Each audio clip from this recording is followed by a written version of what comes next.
Hello and welcome to episode 159 of the Nintendo Fun Club podcast. This is a podcast about Nintendo and about fun. I'm Ryan, and joining me, as always, is John. What's up, Ryan? Not much. Just having a very on-brand moment before recording. I was reading some Spawn comics. Oh, okay. Yeah. As one does at 5:30 a.m. Denver time, right? Yeah, it's a good way to start the day. Uh-huh. Sure. Yeah. Cool. Well, we have a bunch of uh news to talk about. Not so much games we've been playing, but definitely there's been some news for better or worse. And I guess we should just jump right into it. Let's do it. Yeah. So good news slash bad news. The analog Super NT is out of stock. That is, as you know, the hardware version of the Super NES that is coming from Analog. It's small, it's cute. It apparently looks and runs everything your SNES cartridges and Super Famicom cartridges. Apparently, it's like gorgeous and wonderful. And I really wanted one, but never got that pre-order in. And now pre-orders are gone. And they are working to get more stock, but who knows when that will be.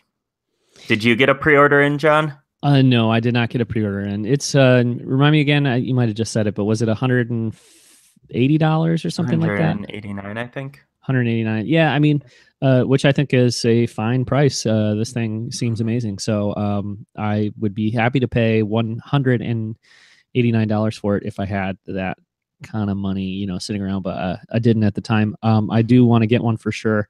And I'm hoping the fact that it sold out this quickly means good things for Analog. And I think this was kind of the plan. I'm hoping it was kind of the plan. Like, it sounded like when they announced this that they had a very different plan for it than the previous Analog consoles. So the idea was, that they could have a pretty solid production system set up so that they could I mean, because they want to stock them in like GameStops and stuff, I think, even. Yeah. So I think probably they made a pretty healthy amount initially, and then through pre-orders could kind of anticipate that they would sell a bunch, and then hopefully right now they're just bringing in a lot of money, which they can reinvest into making more of these things, which I think that's how it's going to go. So I'm optimistic that within a month or two they'll be easier to get, and then maybe by the summer, wouldn't it be cool if you could pick them up at retail stores and stuff? I mean, who knows, but that'd be amazing. So yeah. No, I definitely had all intentions of purchasing one, but just never ended up having the money for it. We had a sick kitten cat in December and January, which kind of ate up all of our disposable income. So that's kind of how it goes. But I definitely want to get one eventually. I'm glad they sold out, and like that's awesome for this company because I think it's a great product, and I'm glad there is the demand for it and people care. Because that only means good things across the board for like the retro gaming industry and community. So I'm stoked, even though I don't have one. Yeah, I agree. And if it's really successful, I think I'm gonna guess too that some of the proceeds from this will be able to help fund a new version, maybe of the original NT. What is it? Was it just the NT? Well, now they do the NT Mini.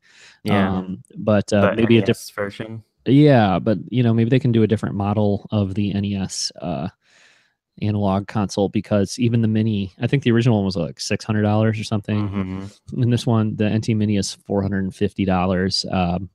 And I think maybe once this gets going, the Super Nintendo version, they can come back with like a a similarly priced Nintendo, NES version, and that'd be great. I'm sure I probably said the exact same thing when this was announced, but Hmm. the NES and the Super NES are the two consoles that like if I wanted to invest in having something like this that will play cartridges and kind of be a long-term solution for playing old games, like those are the two that I would want the most, and that's what they are delivering. But the Nintendo version, the NES version, I think needs to be a little bit less expensive. Hmm. And I think like if the Super NT is super popular, then that would allow them to do that, so grow as a company and then be able to get the supply chain stuff going and produce these things for less money and more affordably and stuff. So that is the dream, and I think the fact that they're sold out means they're on their way toward that, I'm guessing. Yeah. Yeah. I mean, like, yeah, I totally agree with you. Like NES and SNES are, those are the main ones. But I would not turn down a Sega Genesis or a Nintendo 64 if Yeah. they decided to do those down the road. That would also be very exciting. Yeah, absolutely. I mean, I think the thing about it with this company is the way that they do the FPGA chips. Hmm. That's a pretty big investment's not the right word, but it is like a time investment and research and development thing. So, but if they do really well with like the NES and the SNES, then again that would give them the bandwidth or whatever you want to say to do more consoles down the road too. But Yeah. and the cool thing about it being out now is I'm seeing people posting their photos of it and stuff, because I think some people have started to get these now, right? Like Yeah. they've shipped, and they all look cool. I was a little iffy on the clear one. It looks Oh awesome. yeah, it looks awesome. Totally. Yeah. Every model looks great. I don't know if I've seen any pictures of the black one yet. That's my least favorite, but I would go. Okay. I could handle it. I'd be fine with it. Yeah. Oh yeah. I would not turn it down. I saw somebody posted a clear one and they had like cool like neon lights and stuff around it. I don't know if they like modded it to have them in the console or if they just put them near it, but and Well, you just get like a little like purple light and put it right behind that thing and it all glows kind of oh, purple and nice. stuff. Yeah, it was Hmm. cool. All right. Cool. Analog NT, Super Yep. NT. Sweet. Yep. We want one. Yes, yeah. Mm-hmm. Can't afford it. Cool. Uh, so okay, some I guess numbers stuff. Just because this is a significant milestone. Um, in Nintendo's third quarter financial results, they announced that the Switch has officially outshipped the Wii U. So in 9 months, the Nintendo Switch has sold more than the Wii U did in its entire lifespan. So, What's the phrase? I'm trying to collect the phrase here. Is it the Wii U is dead, long live the Wii U? Something like that. I don't know. Except not really so much like long live yeah, it the necessarily. Wii But U is dead. Put all those games on Switch, please. there you go. There you go. There you go. Yeah, I guess. I mean, it is what it is. Hey, Like but that's like significant. It's crazy. yeah, but I think like for I don't know, for us I think as a podcast it's a pretty exciting thing too, because we have existed primarily in the lean Wii U years as a podcast, you know what I mean? Hmm. Until this last year. And man, we were, obviously loving the Wii U and playing tons of games on the Wii U, and the Wii U was great and everything, but it's been very exciting to kind of see Nintendo be so successful with the Switch in the last 9 months, after 4 years of gloom and doom and trying to put a smile on our face about mobile games and all that stuff. You know what I mean? It's just Hmm. cool to have them like really killing it again. And yeah, I mean, at least in certain markets and from certain vantage points, it's the fastest selling console ever. And I mean, it's just absolutely killing it and being super successful. So yeah, it's outsold the Wii U in 9 months. We thought maybe, I remember the talk was like, could it do it in a year? Well, it's done it in basically 9 months, right? So Yeah. it's a juggernaut, and that's exciting because it means more games. So Hmm. Definitely. Some of the other milestones I thought were interesting in here. Super Mario Odyssey has shipped 9.07 million copies. I saw someone post on Twitter that Mario Odyssey, just as like a comparison point, outsold Star Wars Battlefront 2 on all the consoles that it appeared on combined. Yeah.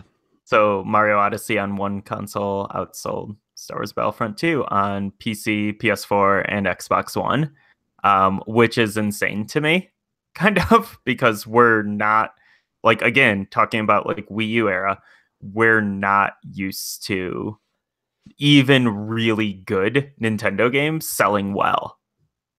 Yeah, it was like Mario, basically Mario Kart. Like Mario Kart on the Wii U sold absurd numbers, but like Yeah. for such a small install base. But yeah, But otherwise, really not used yeah. to it at all. I because I remember like comparisons like a while back talking about how Knack outsold Mario 3D World hmm, and like how just heartbreaking that was. yeah. Um, the Battlefront Mario Odyssey comparison would be particularly interesting if you compared budgets for those games too, because I bet they're not even in the same Mm, ballpark. You know what I mean? Like I yeah. bet they're not even close in terms of development costs for those two games. So, Yeah. Yeah. but Something else I thought was super, super interesting too. Amiibo sales, 9.3 million figures in the quarter. really, Yeah, that really surprised me because I kind of just like anecdotally felt like Amiibo had kind of chilled. Like I didn't see like people on my Twitter feed aren't going nuts about it like they were.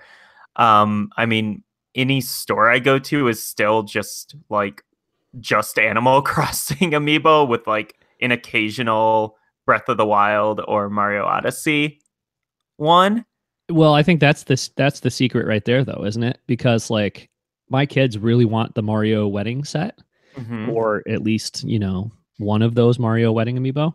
I Hmm. haven't seen them on a store shelf in a very long time, Yeah, and it's not because like amiibo's dead. It's because as soon as they stock them, they get sold. You know what I mean?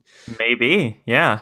Um, so yeah, I think, and same thing with the Breath of the Wild ones too. Yeah, I don't know how big the runs they're doing, especially of like the Champion amiibo and stuff, but Yeah. um, it got to a point where you could find the kind of standard Breath of the Wild amiibo relatively easily. Like the Zelda and the Link on the Horse. Like Yeah, but I've it's not seen like they those were. It's around. not like they were all over the place. But you could get them or whatever. I don't know if that's Mhm. still the case because I haven't looked recently. But yeah, I think those big lines. I think like the Mario Odyssey and the Breath of the Wild amiibo are still selling very very well. And I'm gonna guess too. Like really, what it is that amiibo in the first year overperformed like bananas, like way Mhm. over what it should have done. And now it's probably just settling down to like a reasonable sales expectation or like kind of what it really probably was designed to be. Yeah. But then to us it looks like oh, amiibo is over, nobody cares about amiibo anymore, but it's more probably just like amiibo selling at a reasonable rate, like as the kind of product it is versus it being just a total like phenomenon. Sure. I mean, Sure. not the Animal Crossing amiibo. Those are never gonna. I mean, that's those are dead. But I'm Like just saying, like, stores are literally trying to give those away. Like buy one get two free. Like it's very sad yeah. for Animal I mean, Crossing. and just a very quick aside, Animal Crossing on mobile too. Like, I feel like is not happening. Like that didn't go anywhere either. So, uh, Yeah. Um I don't know. Like Nintendo did bring up I don't think I see it in this Nintendo World Report article. I did see somewhere that in this presentation they stated that seven over 75% of Animal Crossing players on mobile are female. yes, I saw that too, and Yeah. I think that's really cool. I also don't think that's really like the statistic you put out there to prove that a game is selling really well or That playing it's is making successful. money. Like if Yeah, the only thing they that's said fair. about it is, oh, here's an interesting factoid: more women play Animal Crossing than men. That doesn't really tell me that it's doing very. I mean, it could be, not because of the gender split, but just because like that's the only thing they have to say on the subject. Kind of indicates maybe it didn't. I don't know, but I'm just basing it on Maybe. anecdotal stuff. Like Yeah. I saw people jump in and play like a ton in the first week or two, and then it just doesn't seem like it's very interesting to stick with. I gave up after like 2 days because I thought it was Yeah, pretty same boring. here. Like I fell off that faster than any other Nintendo mobile game, Yeah. which So is weird because I it might be the best one. Maybe. we I could don't have this know. conversation right now because Yeah. Mario Run is legitimately a super good game, and Animal Crossing Mobile is maybe okay. I Uh, don't know, but maybe. I don't know. I don't know. Um, there is a new. Are we done with the sales number story, or we got more? sure, sure. Pokemon. Did you look at the Pokemon thing? That was bananas. Ultra Sun and Ultra Moon selling over 7 million copies in like what 2 months? Not even 2 months. Yeah. I mean, that's Yeah. probably normal Pokemon numbers, I guess, but Yeah, 3DS is not going away. Like I know people predicted it like that this would be the last or 2017 would be the last year of um 3DS. Uh no. yeah, When games are still selling 7 million, like yeah, that's a system that's still sticking around.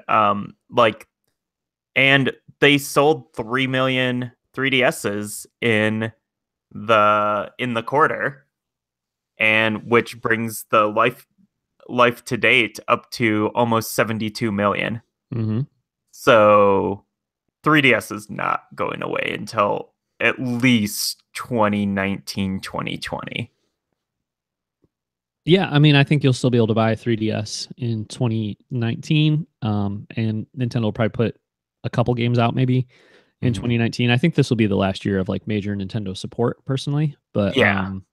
but it's the kind of thing where like it can stick around on shelves and they'll have like a nice like the Mario 3D World and Ocarina of Time 3D and all the Pokemon games and stuff will be on the shelf and you'll be able to pick one up and get some inexpensive games and stuff. I don't think they'll support it too much longer with like new software, but I would say for Yeah. sure all throughout 2018, minor like kind of minor support from Nintendo, but they will support it, I think. So I think third parties will will also probably be 2018 will probably be the end of it. mm-hmm. Um except for stuff like um I don't know, maybe more like casual games. I'm trying to think like what even comes out on 3DS like on an Well, I was like, like oh yeah. 3DS doesn't really have like a Just Dance or anything like Mm-mm. from third parties that's going to keep coming out forever. Like um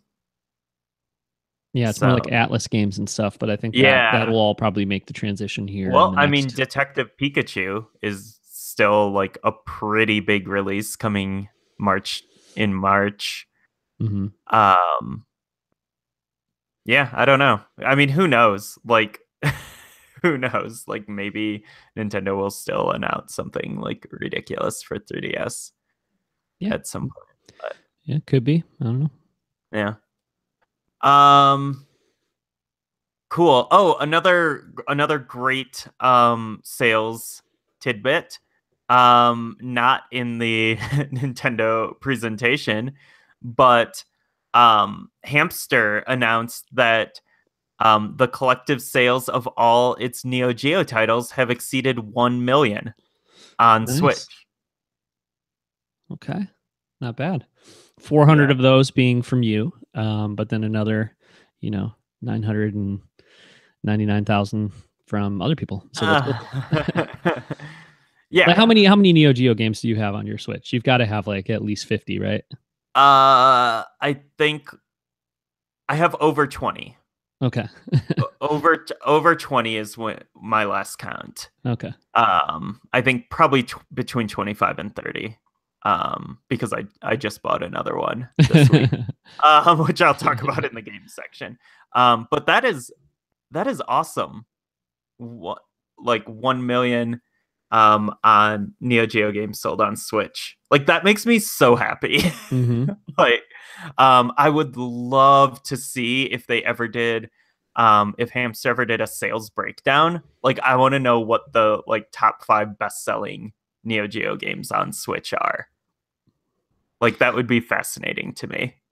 Yeah, that would be really cool. That would be really cool. That golf game should be high on the list if there's any justice in Neo the Turf world. Masters, Yeah, Neo yeah, Turf Masters. that Yes. that should be the best-selling Switch game. Yeah, Um, Neo Turf Masters season is approaching here in Illinois. About 2 months from now, it'll be Neo Turf Masters season again. So, nice. that, yeah.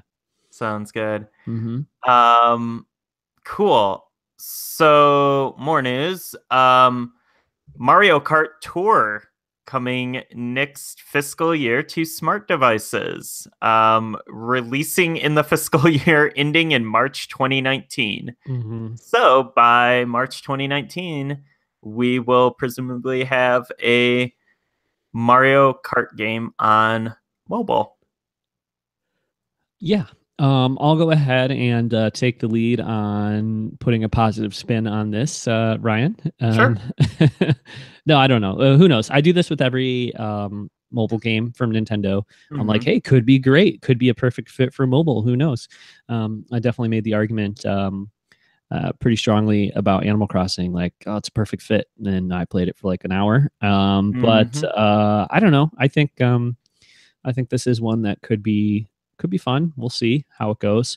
I'm definitely past the point of getting really excited about mobile games from Nintendo, if I ever was. But it does seem like something that could probably fit pretty well. I was going to try to get on the App Store and download, one of the better like the racing games on iPhone right now and see just like if it's fun to play a racing game on Hmm. iPhone with motion control or whatever, which is obviously what this would have, I think. Hmm. I could see it. I was talking to Kevin and he was like, I don't want to play this I don't want to use motion control to play a game like this, which I think a lot of people will probably feel like, but Kevin played Mario Kart Wii with motion control and enjoyed it. And so did a ton of people. Yeah, Um, and the so did a ton of wheel. people. Now, granted, there's no button on the iPhone and you're moving the screen that you're holding, but I Hmm. think they've proven that Mario Kart can be at least pretty good to control with motion control.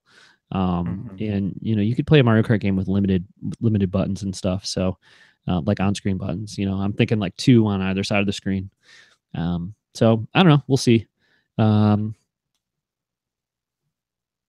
it's probably going to be very popular for them, or there's a possibility it could be. So Possibility, yeah. I mean, and it's so hard. It's impossible to predict this, like popularity of these, because I think we thought like a Mario Runner game would be the you know end all of mobile games. Or some people thought I thought it was going to be more successful than it ended up being. Kind of the same thing with Animal Crossing. So I could see this being popular, or I could see it just hitting that kind of Nintendo mobile spot where I guess some of these games just kind of land with in like pretty successful, but not like Clash of Clans or Pokemon Go successful. yeah.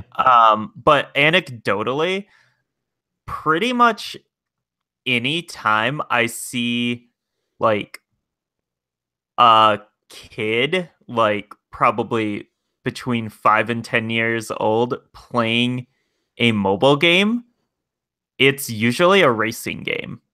Oh, okay. That there, I feel like I've seen that so much with like tilt controls racing game. Like I see kids playing those constantly. Um, so I don't know. Like it could definitely be a thing, but You know what we should again, try, Ryan, is we should try the Sonic and All Stars Racing mobile because I think there's a mobile version, right?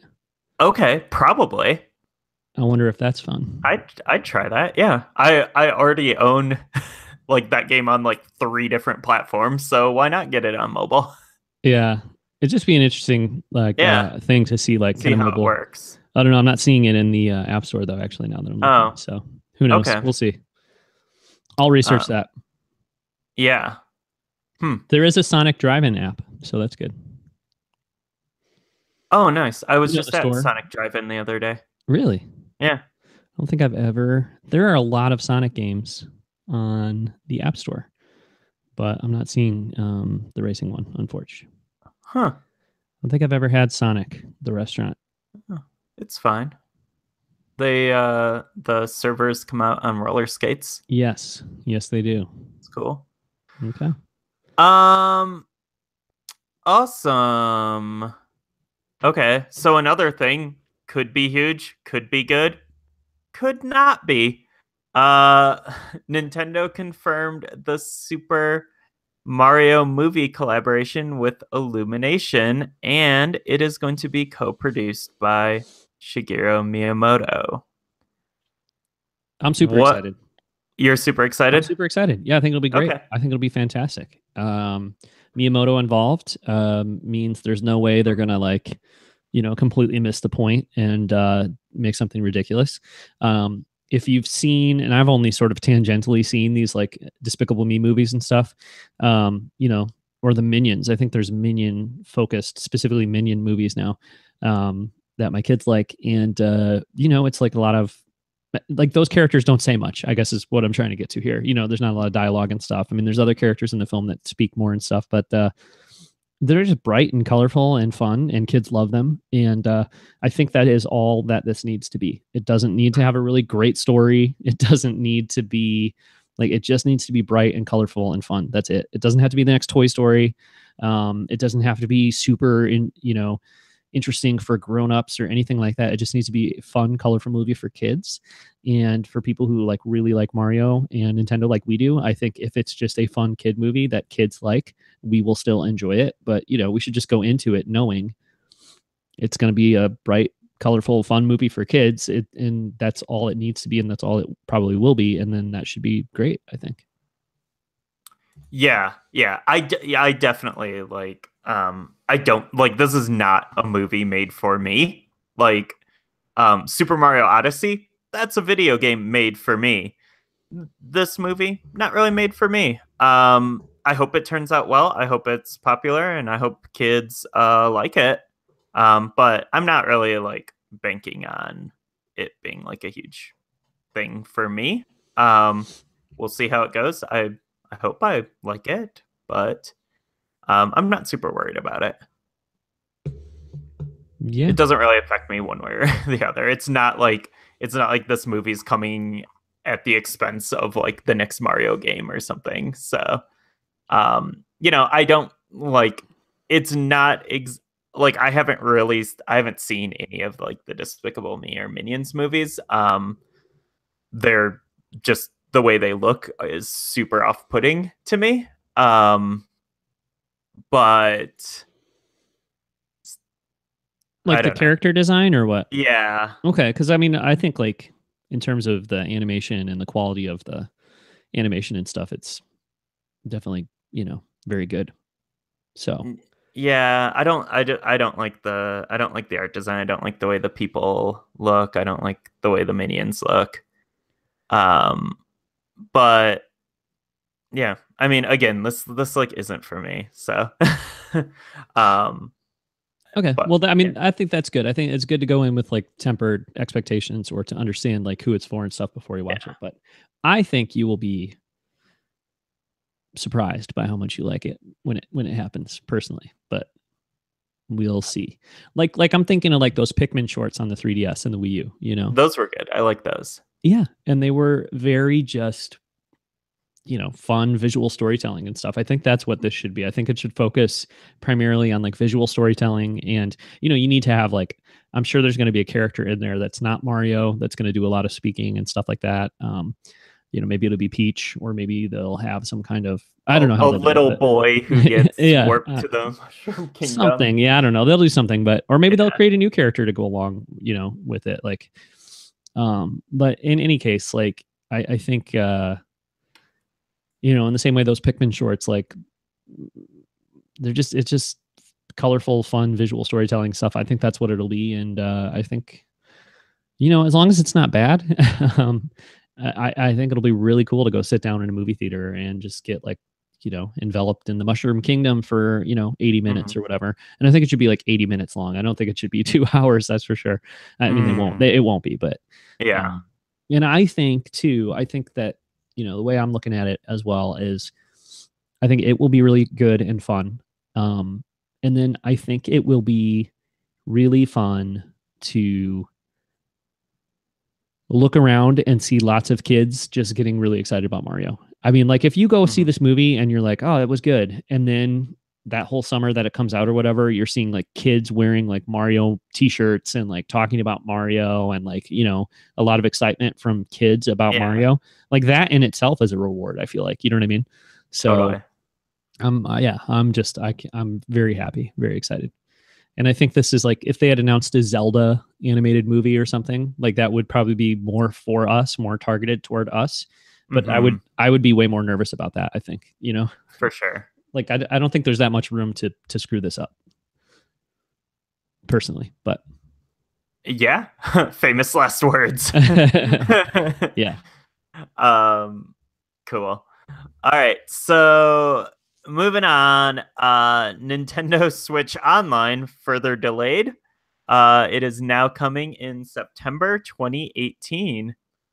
So that is the paid subscription service that expands the online functionality of the Nintendo Switch. It is still in the oven. Yeah. You might have to take the lead on being positive on this one, Ryan. I mean, yeah. So my thoughts, I, I I have a few thoughts on this, I guess. I'm thinking that the Nintendo Switch Online is going to be something different than what we're getting with like Xbox Live and PS Plus. I am hoping it's something different than that.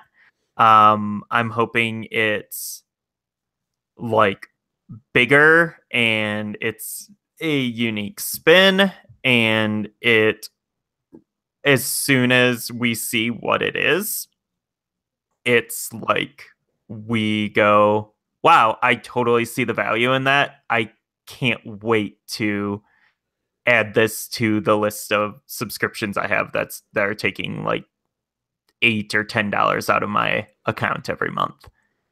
I think if it just is what we have on the Nintendo Switch, because you can already play games online on the Nintendo Switch and it works fine. Like, I mean, I can jump into Splatoon 2 and play and it's fine. If it's just that with like a pretty crappy useless app, um and we get like whatever, two virtual console games a month, then I think it will be really disappointing. Um, and it will just kind of make me wish for what we had before, where I wasn't paying $9 a month or whatever. Um, but I don't know. I hope it like you see it and you're like, wow, that's something, since I own this console, I pretty much need to subscribe to, which is kind of the way I feel about Microsoft's announcement a couple of weeks ago of Game Pass, their, you know, Netflix of games kind of service, that all first party Microsoft games are going to launch day and date on Game Pass. And, you know, Game Pass already has like 170 games and, you know, new stuff like Sea of Thieves. You'll be able to play it the day it comes out with your $10 a month subscription. Like, you see that, and as an Xbox One owner, I'm like, well, yeah, I have to be subscribed to this. Like, this is an amazing value. This is something I need. At, you know, it's an optional subscription, but yeah, I totally need to. Like, it would be crazy not to own this console and be subscribed to it. So that's kind of what I'm hoping this Nintendo Switch Online ends up being. Um, I mean, if they need to take some more time to do it to make it a worthwhile investment, I'm totally fine with that Well, when you because I don't hate the way it is right now. Like I don't even really think about it. but when you say you hope that's what it is, you don't think there's even a possibility that Nintendo is going to do like, oh, our new games you can just play them when they come out, and No, like no, you're talking about like for virtual console games and stuff. Like you want it to I be like that. think like it's not going to be Game Pass. It's No. not going to be Xbox Live. It's not going to be PS Plus. It's going to be Nintendo's take on it, and I hope that it's like a similar thing where you see it and you're like, "Oh yeah, I definitely need to subscribe to this." Like cuz personally like my Xbox Live and PS Plus subscriptions, like I don't feel super passionate about those. I let them expire and a lot of times I don't even notice that they've expired. Yeah, that just happened to Um me with PS Plus. Like, yeah, like I don't like super care mhm. until like oh I'm like oh I want to play Destiny 2 or something with a friend and then I'm like oh wait I don't have my subscription. I need to just sign up again. Um but like Xbox Game Pass, I'm like, wow, that is amazing, and I'm going to subscribe to this forever. Um, in the same way, like I have a Netflix subscription and a WWE Network subscription. It's like, oh yeah, I have to have this. It'll be Um, interesting to see if game. Well, there's a whole different conversation, but if yeah. that's actually sustainable or not, though, you know what I mean? Oh Like, yeah. Who knows? it doesn't seem like it would necessarily be very sustainable, but um, I guess anyway, yeah. No, yeah, I agree. I think to me, like what they've announced for $20 for a year, assume I don't know if they've ever actually said $20 a year, but Isn't I thought it was maybe 30. well, I think they talked about what it would cost in yen and then said it's going to Yeah. be like similar to that or whatever. So Yeah. let's say even if it is $30 a month, or I mean $30 a year, Yeah. if I get one virtual console game a month Hmm. and you can play it online Hmm. and you get online play, decent online play in the rest of your Switch games for $30 a year, that's fine. Because what is that, like less than $3 a month? You know what I mean? Sure. Like, okay, fine, sure. Like just for that alone, it's worth $30 a month. My larger concern here, or $30 a year, I'm sorry, Hmm. and I think it'll be less than 30. I think it'll be like 25 or 20 even. But let's whatever. It's fine. It's worth it. My concern though is that honestly, like I've tried to be positive about Nintendo's online stuff, like for the last 5+ years. They've never ever done it anything more than like reasonably competent. Like they've never done anything with their online stuff that's like, oh, this is really good. Like I'm Hmm. just like I'm blown away. Like if they've done a really good job. So I just hope they don't mess it up and make it awful. Because right now the Switch story is so good. Everything is so positive about Switch, except for the awful online stuff. Like trying to play Splatoon online sucks. I mean, playing it online is fine, but like trying to play with your friends and like Oh yeah, watch the people and all that, app like is I mean, like I was worthless. just so annoyed by that experience. The game came out, you could play it online, it worked fine, but then like they brought this app out, and it's like, oh, it's just So frustrating to even do worthless. it. Like, just don't Yeah. even bother if that's the Yep. kind of garbage you're going to present, And so I'm worried about that. I'm worried that like Nintendo Switch Online is going to come out and then it's just going to be frustrating and anti-consumer, and it's going to put a negative spin on what otherwise is like the best console ever. You know what I mean? Yeah, Um, that's what I was saying. Like, I hope it's not something where we start paying for it and then we just go, I wish it was just back to what it was before this happened, yeah, where like I wasn't paying for this. right. Like honestly, like if it's $20 a year and it's like no voice chat and you can just play online games online, I'd be like, well, I guess that's what I have to pay to be able to play games online. Like I'm almost coming from it or at it from the perspective of like the less they offer, the smaller chance there is that they're gonna like do something really badly. You know what I mean? Like if they just do online games, no voice chat, but hey, you got to pay $20 a year to get through this Mhm. gate so that you can play online. Like, okay, fine. But as soon as they start introducing features, I feel like they're going to do it in like the worst way possible, and like that's going to make people mad. I guess that's what I'm. You know what I mean? Wow. Like because Splatoon online and Mario Kart online on Switch was fine or is fine, but then Yeah, like you bring that app in, and I look at it and just get angry because I'm like, it's yeah. so like Oh, why? pointless. You know what I Yeah. mean? Why? Why am I having to use an app on a separate device? Why is it like if I want to play Splatoon online with you, we have to go into a room where we're the only two players there and like be like, oh, two-player Splatoon. This is cool. It sucks, you know? And it was like better before they even introduced that. Like just don't even Yeah. give me that, you know? So I'm Yeah. concerned. I'm getting my blood pressure is rising. I gotta calm down. Uh-huh. 3, 2, 1, 1, 2, 3. What the heck is bothering me? Okay. But yeah, like they just I feel like the story around Switch is so good right now. And, you know, please don't offer something really annoying and Please don't frustrating. make it worse. Yeah. I mean, yeah. So, but you know, if yeah, less is more. Probably less is more with them because more is just an opportunity to do it badly. That's where I come down on it. That is about the most cynical take possible on this. Yeah. Yeah, no, Remember how I was like Mario Kart on the iPhone might be good though? I'm trying. yeah, yeah, Mario movie. Um, okay, well, man, I don't know. Again, yeah, I'm kind of with you. Like, if you're not going to do it right, just don't do it. um, Dude, but okay, to try to be like slightly more positive, I guess. Let me come back around to what I initially said. Just 12 virtual console games a year with online service and the ability to play games online is worth 20 or 25 bucks, and that will be fine. So if they do that and they do that, you know, well, like cool. I'll be happy with that. I will be. It's just yeah, like that's fine. One thing that I will say is pretty much a non-negotiable for me. On this is cloud saves. Cloud saves need to happen with this. I mean, I don't know if you yep. saw the Brian Altano story. Mm-hmm. Brian Altano works for IGN. He's on the IGN Nintendo podcast, which is probably the biggest Nintendo podcast in the world.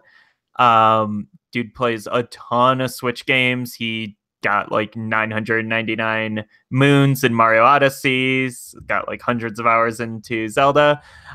His Switch broke. He had to send it into Nintendo and they wiped his system. He lost all of his saves.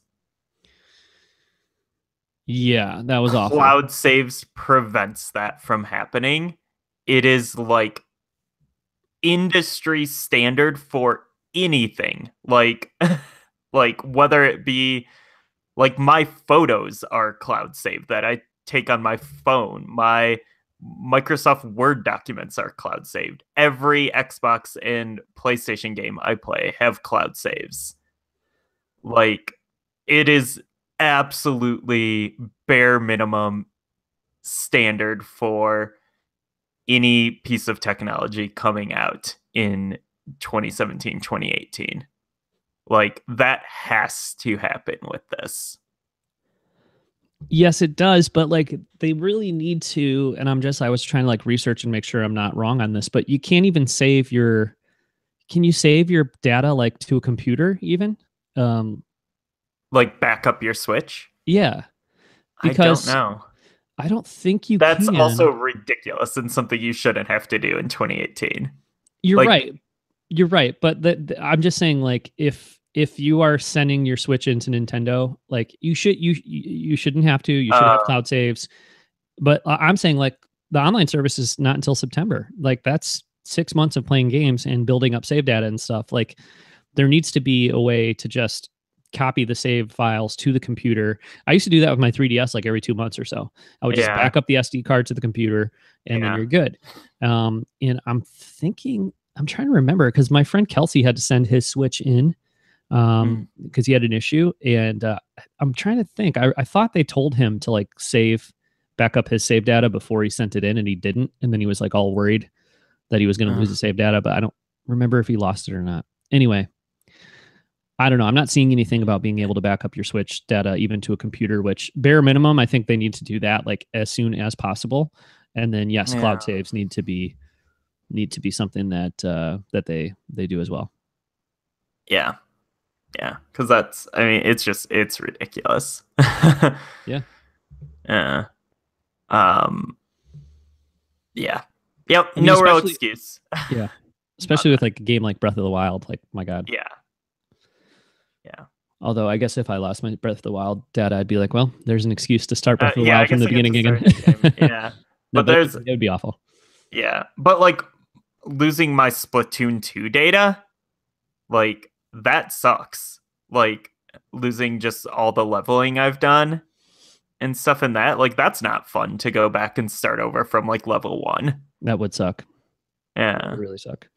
You know what else they could do? And this is kind of a backwards and sort of obnoxious solution, So but they'll like, probably do it. well, like how easy would it be to just let us like back up our data to an amiibo? You know what I mean? Grab my Splatoon amiibo and back up my Splatoon save data to that amiibo. You know what I mean? But Yeah, that would be that would be the most ridiculous, most Nintendo thing. Like we have cloud saves. You put it in this toy, and wow. well, I'm thinking for a game like Splatoon though, it'd be cool because Yeah. like if I'm gonna go over to a friend's, well, you just bring your Switch with you. I You guess. bring your That's actually, Switch, you yeah. just bring your Switch. Never mind. Okay, fair enough. That's Wii U era problem solving. Yeah, because that was Bring like, the I mean, amiibo you with could you. do that with like Smash Brothers, Yeah. but that's very, very silly. I don't hate it. Like, I think it's kind of cute and fun, but we also need a different option. We need cloud saves too.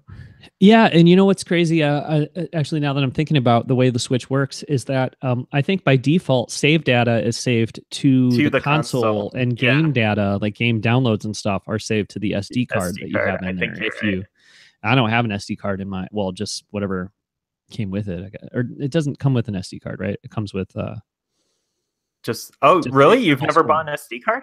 No. Oh Mm-mm. man, you must not have. You definitely don't have many Neo Geo games. They're not that big, are they? But when you get like 30 of them, I'm all physical. Oh, okay, In yeah, almost every regard. So I have not run out of space yet because I'm like, mostly digital. yeah, I got to get that Gamer Club Unlocked discount. So Yeah, um I'm like too lazy to go to a Best Buy. mm, Is kind of what it comes down to.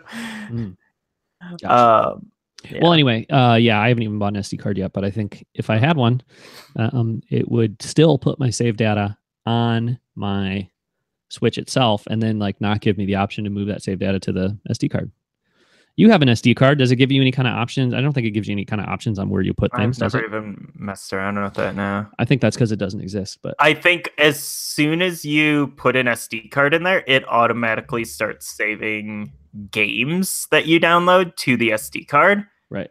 But I think save data still goes to the Switch itself. And yes, because I believe early on I ran because it was like a few days until I got my SD card and I had downloaded a bunch of like digital games and I think I had run out of space right away on my Switch and then I was going to play a game and it was like there's not enough space for save data.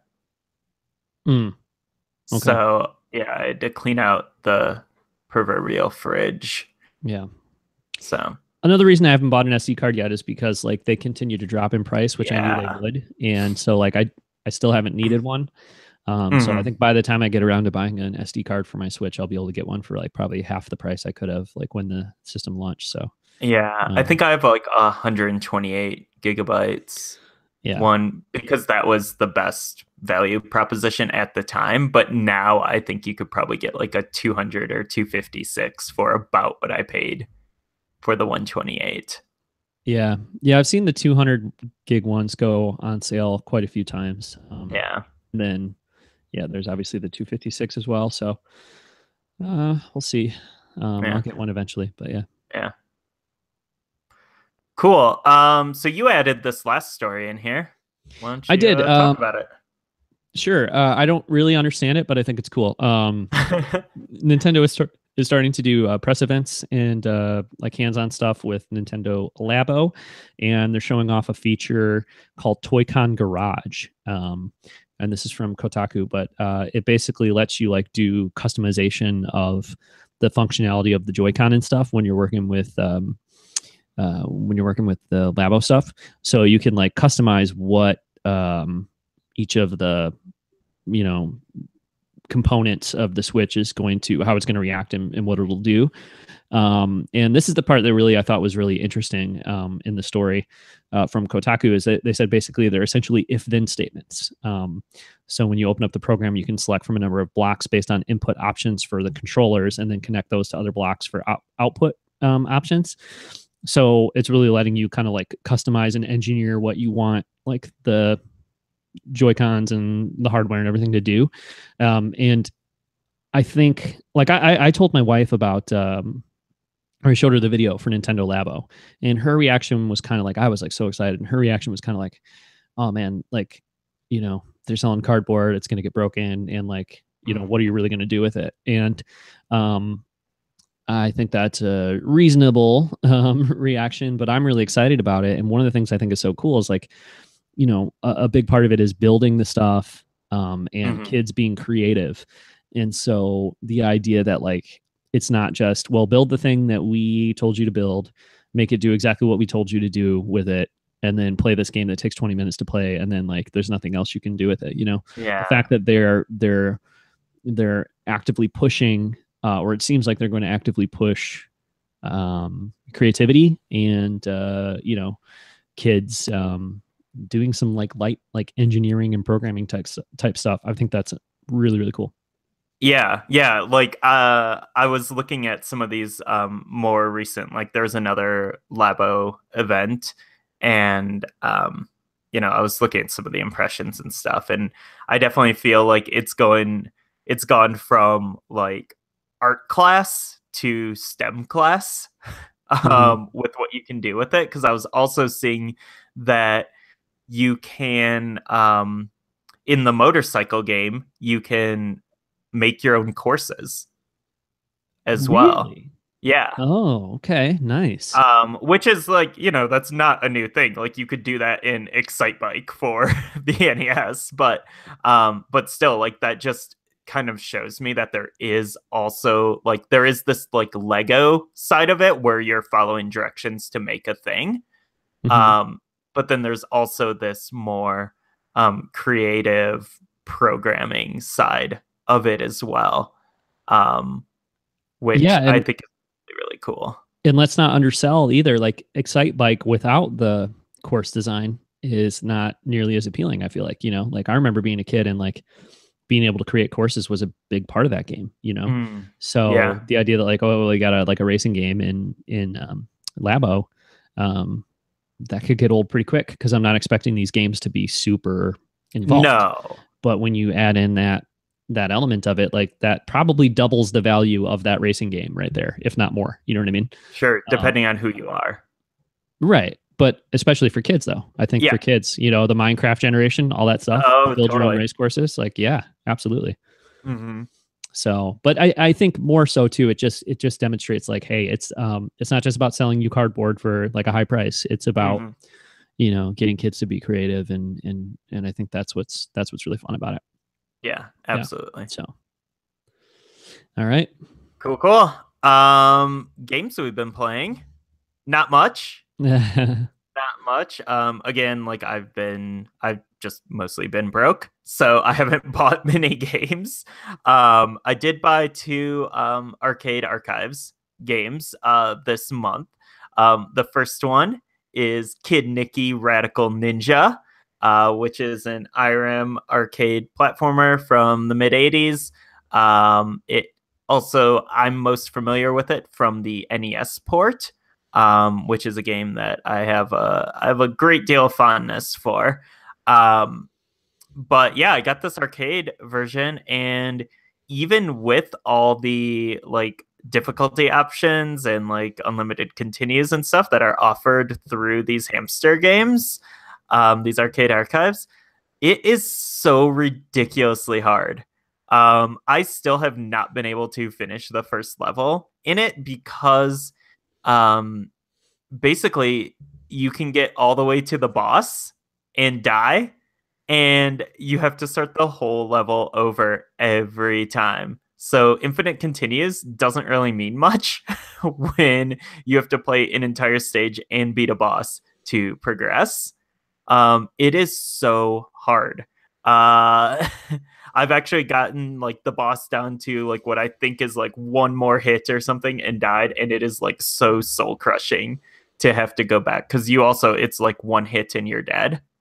Mm. So yeah, it's really, really painful. And I never finished the NES game, but I definitely like progressed in it. So I need to actually track down a physical copy of the NES game um, and revisit it because I don't remember it being this hard unless I was just like an idiot savant as a kid playing this game. So yeah, I'm super curious. I need to like eventually when I have the money go grab a copy of this for NES to compare. But yeah, as of right now, it is really, really hard and really frustrating to play on Switch. I mean, it's still a fun game. It's still cute and silly and um, like pleasant, but it's also just so brutal. So, speaking of brutal, what have you been playing, John? Oh, well, I've been playing Celeste. Yeah. Yeah. I was interested in Kid Nicky, Radical Ninja. That was one where I saw that ACA game come up and I thought, well, okay, maybe I'll check that one out. But hearing it's that difficult, Mhm. maybe not. We'll see. But yes, Celeste, I've been playing Celeste, which has been all the rage on the Nintendo Switch over the last week or two. Mhm. And I think we talked about it on the last show that it was coming out. So I was looking forward to it. And it's a $20 game, but I was able to grab it for $10 because of the Gamer Club Unlocked situation. I had like a $10 credit from Best Buy. I seem to get those pretty often. So I used that Mhm. for some eShop money and I picked it up for $10. So I was pretty happy about that. And the game is a 2D brutally hard platforming game. You play as this girl who is trying to climb a mountain, and each world or each level, I guess not world, each level is a different like section of the mountain.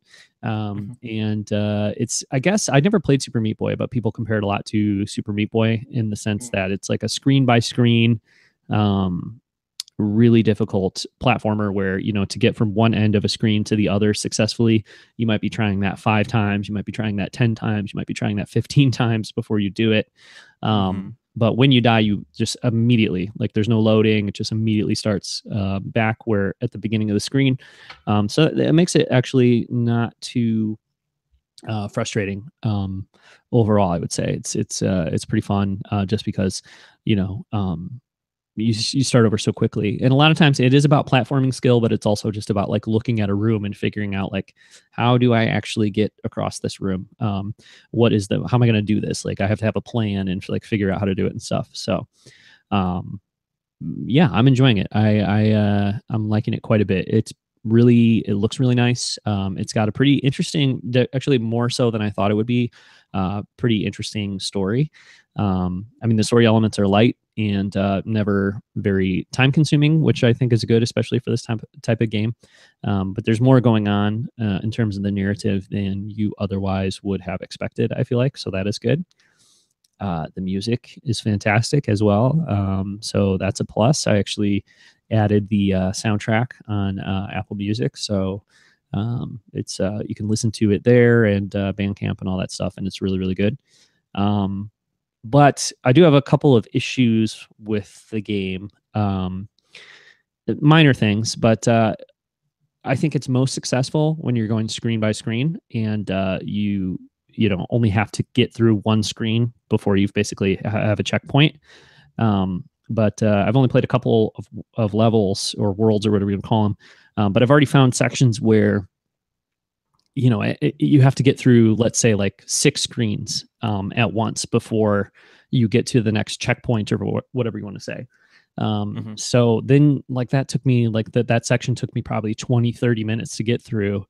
And it was one of those things where like by the time I was to the end of it, 80% of them I could do reliably every time. And yet I was still having to do them over and over to try to get back to the one room that I couldn't, get through. And like I said, I think the strength of the game is not making you do that. So then when I come to these Mm. sections where I have to do that, I'm like, it's bordering on being too frustrating where I don't want to keep doing it, you know? And I have never really felt that way about the single screen sections. Like, even if I took 10 or 15 minutes, I don't know if it's taken me that long to get past a single screen, probably not. But even if it did, it's not as frustrating because like you're planning what to do and you're like trying to master it and stuff. But when you're going through 6 or 8 screens at once before you get to a checkpoint, it's not so much about that. It's about, okay, like repeating for 30 seconds what I've already done so I can get to the part where I'm going to die in 2 seconds and then have to do those 30 seconds all over again just to get back to the part where, you know, it's like 2 to 5 seconds that I'm trying to master, but I have to do 30 seconds of platforming beforehand every time to try to get back to master it or whatever. So that's kind of that's like my major complaint with the game. My other kind of, I guess, significant complaint, I would say, it hurts to play in handheld mode. It pretty quickly hurts to play in handheld mode. So for a Switch game, that's not great. I'm playing with the directional buttons on the left Joy-Con.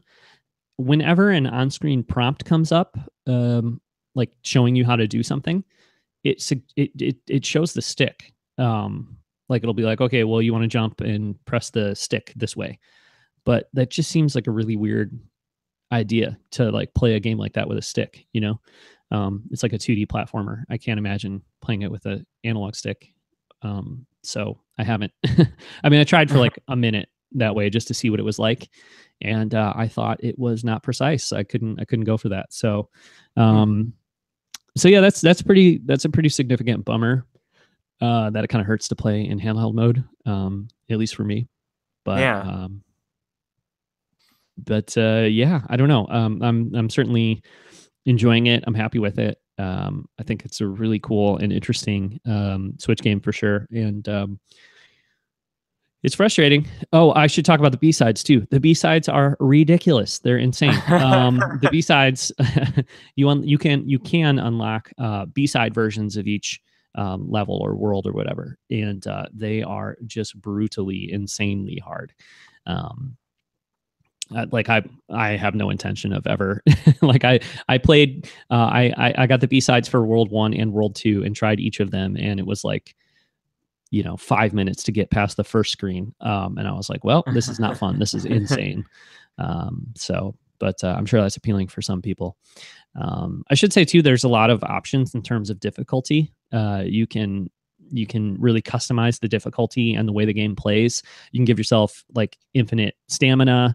I haven't really played with it because I don't know. I feel like personally, you know, adjusting the difficulty that way would sort of take the, I don't know, like the whole point of the game is like, can you do this? You know? So once you break that, I'm not sure that I would really find it as interesting, but it's in there. So, you know, if you get the game and it's like too frustrating, you can make some changes. I guess one cool thing you can do is you can just change like the speed or like the I can't remember. Is it the speed of the game or is it like the amount of hang time you have on your jumps? But something like that you can change. So even just like the way the character controls and the way the platforming works, you can kind of adjust it in small increments to make it a little more manageable. So that might be worth doing. But I think I'm just going to keep pushing through on the standard kind of difficulty and method and see what I can do. So yeah, it is cool. I've never played Meat Boy. I've never really played any of these like super brutal. Is there like a name for this genre, Ryan, that I'm missing? Like ultra brutal, hard, punishing single screen platformer. Yeah. Like I feel like a single screen thing is a key to it. Is that how Meat Boy is? Is it a single screen? Yeah. Yeah. I think that's a key. Maybe it's like single screen, ultra hard platformer. That's the ultra hard platformer. Sure. I think it's the SSUHP genre. The SSUHP. Anyway. Okay. Yeah. It's good. I don't think you're getting this game though, huh? Not in your house. I don't think so. Maybe when it's on sale or something. I just like I don't like Super Meat Boy. I don't like I don't really like games where you just do the same thing over and over again and it's just like punishing. Mm-hmm. The the difficulty tweaks do make this more appealing, and I've heard it has like a good story.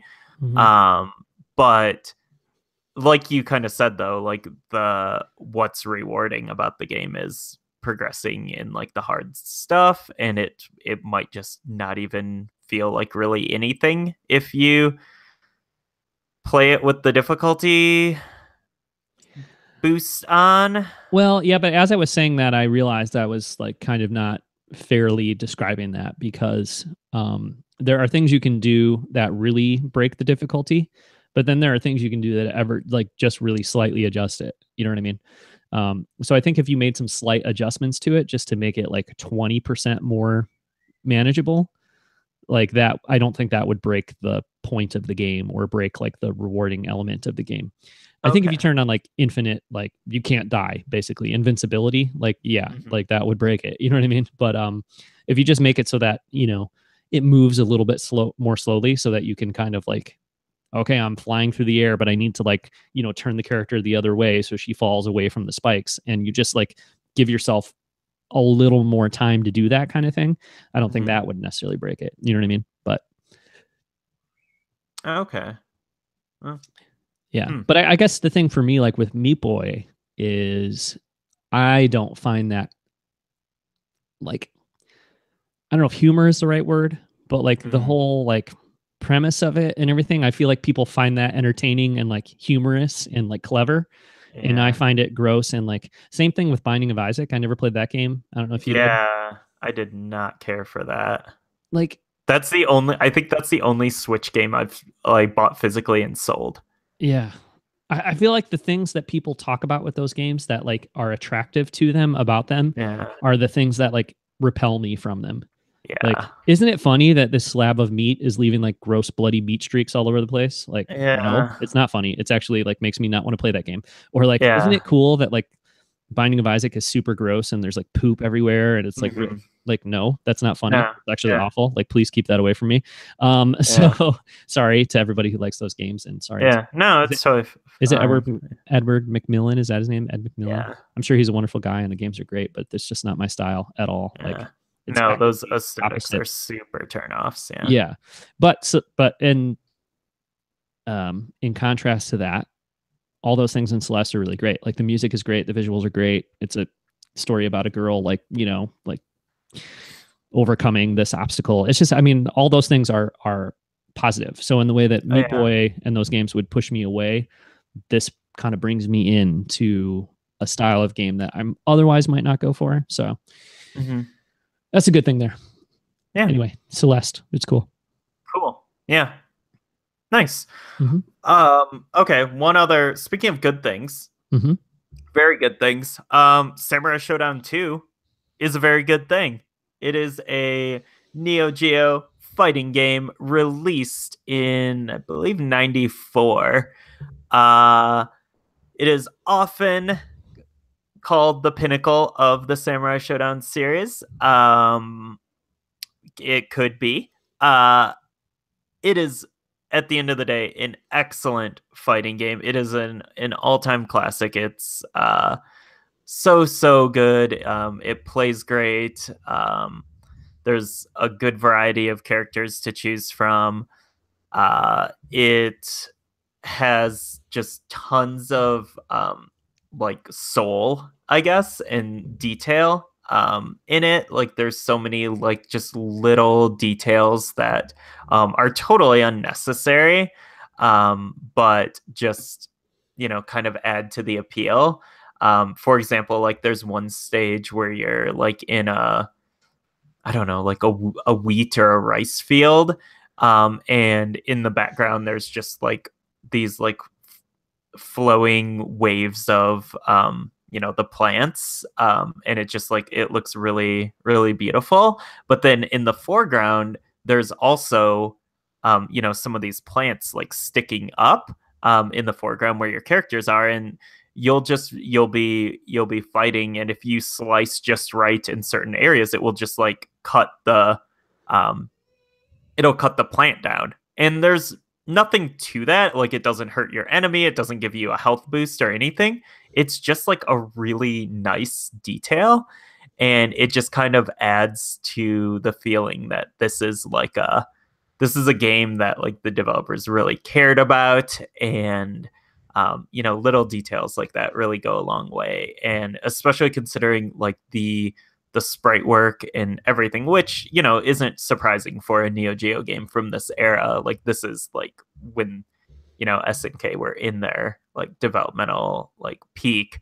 Like it's not surprising that it's gorgeous and like super well animated, but like it's crazy like how well it holds up these days. Like I mean, this game like still just playing it on the Switch screen just still impresses me so much as like a new modern big budget game will impress me. Like it's the same sort of thing where I'm like, wow, this is just gorgeous. But also like it plays super well.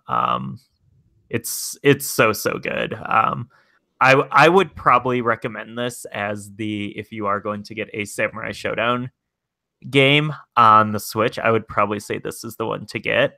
I have a lot of fondness for the original, just because I played it a ton back in the day. But I would say this is definitely a step up while still retaining what made the original good. And I'd probably put it in like this would probably go in like a top 5 Neo Geo games on Switch list for me. So yeah, highly recommended if you're at all interested in one-on-one fighting games. Also, like with most Neo Geo fighters, it is totally playable with 4 input buttons. So it's something that you can, for local play, you can just totally take those Joy-Con off and you're just using the 4 face buttons for your attacks, which is, I think, a really cool option.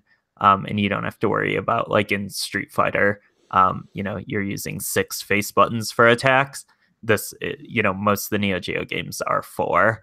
So yeah, you can just pop those off and have 2 controllers right there to throw down. So Are they pretty? Is it pretty good to control with the analog stick? Do you think, or like how? oh yeah, Yeah. yeah, I play all my SNK fighters on the Switch with the analog stick, and I think it's totally fine.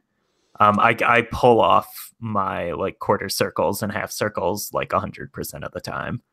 Okay. Maybe not 100% of the time. I was gonna Like say you're a 95. fighting game god Yeah, over here. 90 to 95% of the time. But that's also because of like me sucking more than like it being a problem with the controller. But like I never feel like super frustrated. Like, oh, I did it. Why is it not doing what I wanted it to? Like it's totally fine.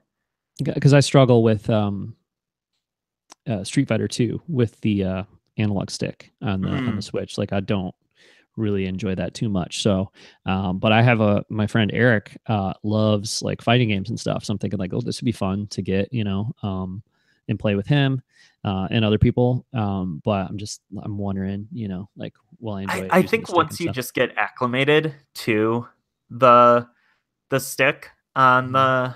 on the Switch, like it's totally fine for these kind of games. Okay. Um, like I mean, it definitely feels better playing these SNK fighting games than like even like a 2D platformer.